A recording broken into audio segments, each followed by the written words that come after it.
And welcome back to the Q, everybody. I am Paul Karle. Well, you know, our next guest is a YouTube sensation with over 80 million plus views of his videos, and he does it all without a shirt. Ladies and gentlemen, it's Davey Wavey. Davey! Hey, how are you? Good. I just was telling you off the air, I love you. I'm so excited to have you on our show. I'm so flattered, and you'll be happy to know that I'm currently shirtless. True to form. I was going to say, do you own any shirts? I have two, yeah. Tank top. Well, let's get the first question out of the way. Your body rocks. You are an actual fitness trainer. Tell us about that and how you got that body. Yeah, I am a certified personal trainer, and I figured because I was kind of espousing fitness advice online, I should probably have the certification to back it up. But I did gymnastics when I was younger. And so when I was really young, I kind of struggled with being overweight and body image issues. And then I got more heavily involved with gymnastics, and it kind of awoke in me this passion for being fit and moving my body and honoring my body with exercise. So I've been doing it ever since. And I do what I can to kind of share that with people online. Yeah, it's amazing, and you should never wear a shirt again. So tell us the background of your videos. Did it start with you excelling fitness information and then went into gay culture, so to speak, or how did it begin? So I have to keep this really PG. I'm trying to think. I'm like, well, how can I share this on radio? No, you can say dick and fuck. It's fine. Oh, perfect. Okay, so I was in Toronto, and I was looking out my window. This was like 5 years ago, and my neighbor was jerking off. And so I thought, how funny is this? I should take out my camera and share the experience on YouTube. Meanwhile, like no one watched my videos. I had a few up there that had 10 views. So I made this video about my masturbating neighbor, and lo and behold, I guess masturbation is something that I guess people search for on YouTube. And there are other websites that do that sort of thing. But so anyway, the video got like millions and millions and millions of views, and people started subscribing to my channel. And I was like, well, if I have this audience, then I really should start doing something other than just making videos about my masturbating neighbor. So I mean, not that the videos that I upload now are really that different in topic, but it has a little variety, and I try to have a good message in it. And I'll package it with sexuality and humor. But at the core of it, it's usually most of the time, some sort of positive affirmation. It sure is. And sometimes it's distracting, especially when you have guests. Yeah. So, now, are you always doing this in your house? And where did the shirtless come off? Is it just because of the fitness background, or you thought you'd just grab more attention that way?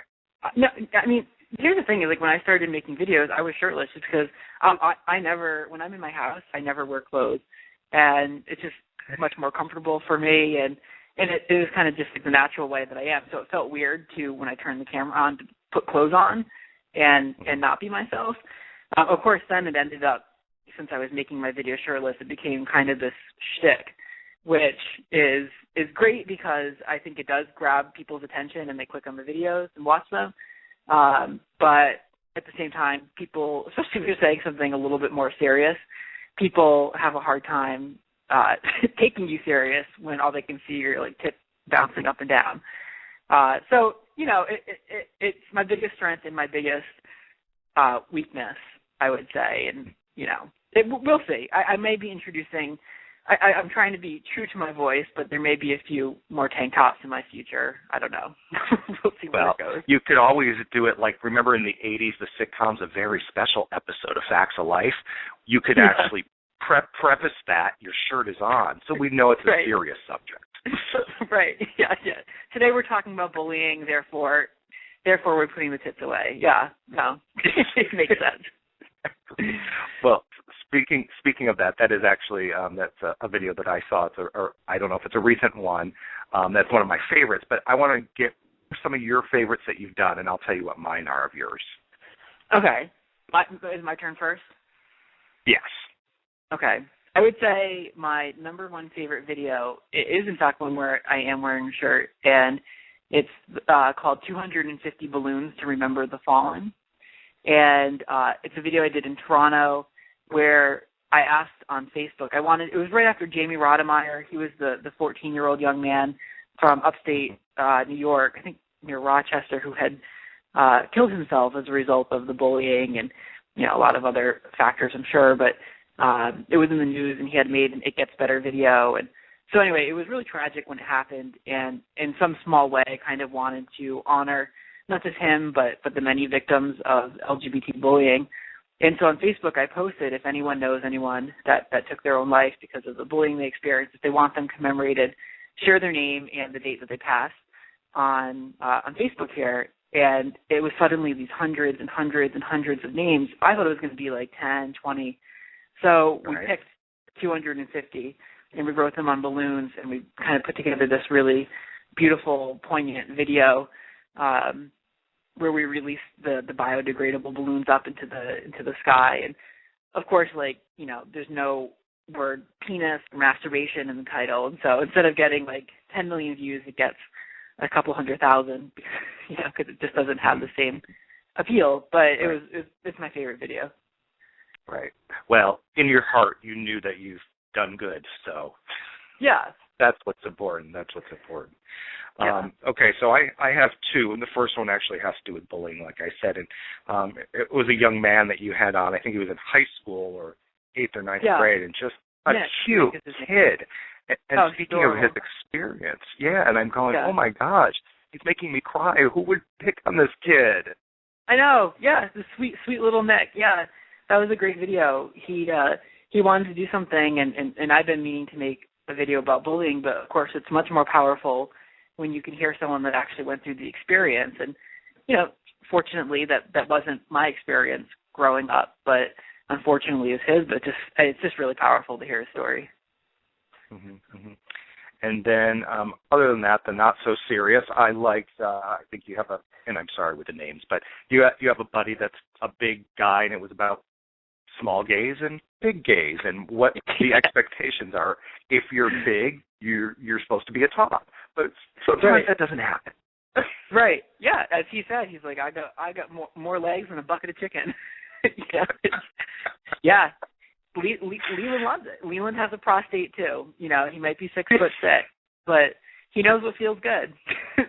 So, he's. That was a good video. I sent another video with him where in Toronto, I went to a bathhouse.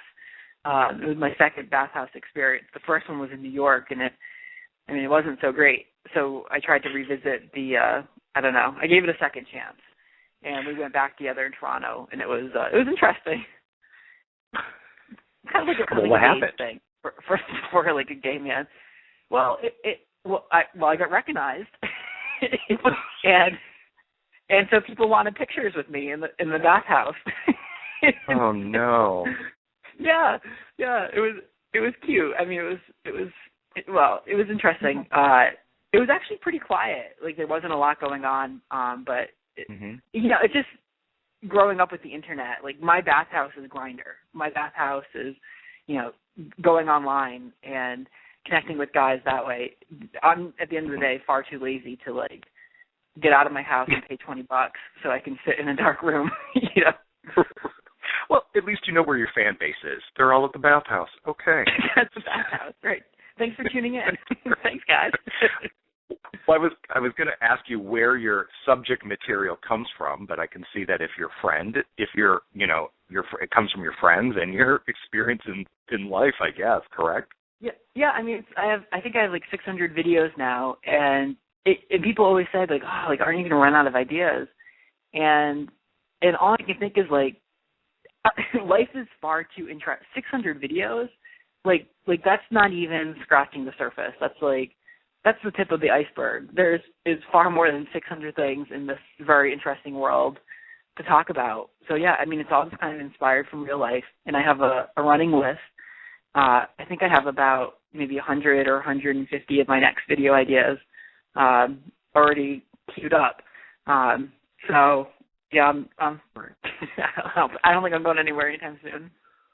Well, here's an idea I'm going to propose to you, because the other day I was interviewing a director from Hollywood that directs very nice gay films, and I said, this should be your next film idea, and he said no.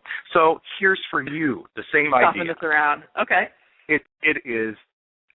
I am, I'm not on those apps, but I am on Match.com to try to find a date. And the last 3 people I've met, one turned out to be a little person or a midget, showed up. The next one actually only had 1 foot. And the next one was a hoarder, like on the show. Okay. So I don't know how that would play into you, but it's just the dating experience in general is terrible. Yeah, well, maybe you need to go on Grindr. What's your hesitation? What's my what? Your hesitation about Grindr. We're having this conversation online. Well, the tables have turned. Yeah, I know, really. Well, the reason is because I'm actually trying to find someone to date and not to hook up with, and I thought the Match was the respectable way to go. So. Well, I would say that a lot of people on Grindr are not just looking for sex. A lot of people are looking for dating, and a lot of people are just looking for friendship. So you might need to give the Grindr a chance. And that's true, because on last week's show was the developer of Grindr who I interviewed. Oh, Joel, yeah. He said the same thing. So. Yeah, no, you would be very surprised. You can whatever it is you're looking for, there's someone on Grindr that's kind of on the same page. Well, I'll think about that. But back to you. I don't know why I'm blushing. So obviously you are single. Yes. And are you opposed to a relationship? Obviously. Well, clearly no one would be. Bible. Yes. Okay. I am single. Confirmed. Okay. Is a relationship in your future? Is that something that you're looking for, or would that kind of put a kink in your spiel, so to speak? Well, I was in a relationship until, I guess last summer. A fairly long 3.5, a very long 3.5-year relationship. No, that's not true. It was lovely. So I'm not actively looking for. I enjoy being single and the freedom that comes with it, but I'm also open to a relationship developing if that happens. But as I said in a recent video, people always ask me, like, why are you still single? Why are you still single? And it's like, well, so I turned the camera on my parents, and they were like, oh, he's a pain in the ass to live with. He's still single because he's always going to be single. That bitch is going to die alone. It's cute. I love the truth coming out. Very supportive parents. Oh, well, now here are my Barbara Walters questions. Okay. All right, I'll get serious. Here we go. You're not going to ask about anal douching. No, I'm going to try to make you cry. No, I'm just joking. What are you thankful for right now during this holiday season? Well, it's funny because when I started making my videos, I was like 24 years old, and I had worked 9 to 5. I had worked in an office. I had a regular career, and now that I get to do this for a living, that I literally make YouTube videos and interact with the people that watch them, there isn't a day that goes by where I'm not incredibly grateful that that's what my experience is, that I get to do what I love, what I'm passionate about in a way that hopefully, even if it's just in some small way that makes someone laugh or whatever, helps the world or helps other people, even if it's just a handful of people, then that's incredibly fulfilling. And so I'm grateful that I get to do that, and that the people that watch my videos watch them. And, I think about that every day. Very nice, very nice. Now, this week I am going to eat myself into oblivion. What one diet tip would you give us gays during this holiday season? The holiday season? Yeah, there's a lot in terms of not eating your feelings. And a great piece of advice that I was given was, before you go up for your second plate, wait 15 minutes. And then see if you're still hungry, because a lot of times you're really not, and it just takes a few minutes for that fullness in your belly to register with your brain. So give a few minutes of downtime before you go back up to the buffet line for some more of Aunt Nancy's double stuffed whatever the hell with candy sauce drizzled on it. I love that stuff. Yeah. And before you go, I want to give everyone a little taste of a Davey Wavey video, and I don't know if you can do this off the cuff or you remember this one, but I saw this. You had turned 29. I don't know how old you are now, and you 29. kind of checked off the 29 things every gay should know in the bedroom. And do you remember any of those? They're pretty funny. Oh, it was a long list. You know, it took me months and months to come up with those. Gosh, what were some of the don't forget about the balls. That one stands out. A total top is a bad top, meaning that if you've never bottomed, it's not going to be a good experience. Wash your dick. If it's brown, turn him around. One man's kinky is another man's vanilla. A slut is anyone that gets laid more than you do. I think that's key. I think that's important to remember. Being naked. This is appropriate. Being naked is always a better option than doing laundry. Yeah. Or when in doubt, douche it out. I think those are words of wisdom that you can leave your audience with. When in doubt, douche it out. Yeah, there's 29 of those. I love it. It just kills me. Oh, Davey Wavey, thank you so much. How can people find you? Website, of course, YouTube. They just put your name in there. All your videos pop up. But what's your website? Yeah, it's daveywavey.tv, as in television. It's DAVEYWAVEY. But the easiest way to find me, honestly, just go to youtube.com/Davey Wavey, all one word, or you can just search on Facebook for Davey Wavey, and my fan page will pop up. I post all the good stuff there. Mm-hmm. And this is good stuff, folks. If you haven't seen it, get on today. This is a great time to do it. We're all on vacation. Get on it. I am sitting all day tomorrow before company arrives and watching Davey Wavey. So well, I thank you. Thank you, sir. Where do you see yourself in about 5 years? You want to parlay into this to TV or reality? What? People always talk about TV being the next stepping stone, and I just think you give up so much freedom in doing that. And I don't know that the internet can't be the end in and of itself. So I'm just going to keep falling down the rabbit hole and seeing where things take me. I have no idea what 5 years will bring, but I'm sure that it will be exciting and that there'll be plenty of anal douching involved. So tune in. I was going to say, who knew some masturbation would turn this into a career? So yeah, it's the butterfly effect. A twink in Toronto masturbates, and it launches the career of a YouTube sensation on the internet. There you go. Oh, my God. I've never done an interview where I'm read the whole time. Okay, thank you so much for being on our show. We're going to follow you. Thank you. Yeah, thanks for having me. Take care.